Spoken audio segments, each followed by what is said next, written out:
Repent and believe. Repent, for the kingdom of God has come near. Repent of your sins. Repent. Change your inner selves.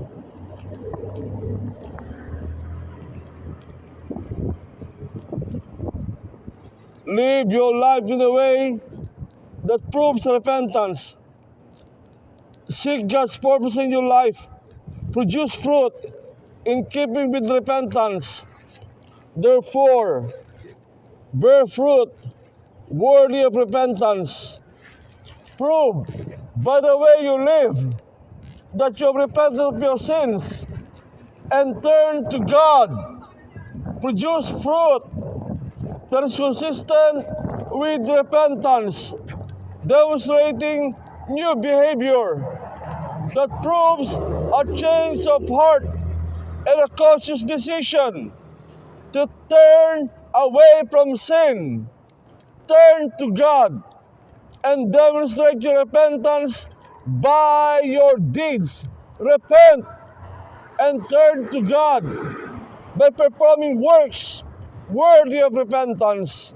Repent and turn to God, doing deeds and living lives which is consistent with repentance.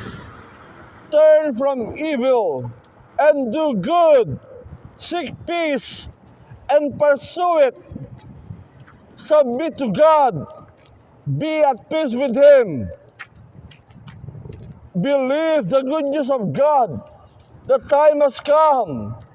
The kingdom of God has come near. Repent and believe the good news of the Lord Jesus Christ. God said, repent at my rebuke, then I will pour out my thoughts to you. I will make known to you my teachings. God tells you what you have done, that you have sinned arrogantly. God makes you listen to correction and commands you to repent of you being evil. The mind governed by the flesh is hostile to God. It does not submit to God's law. Therefore, this is what the Lord says: if you repent, I will restore you.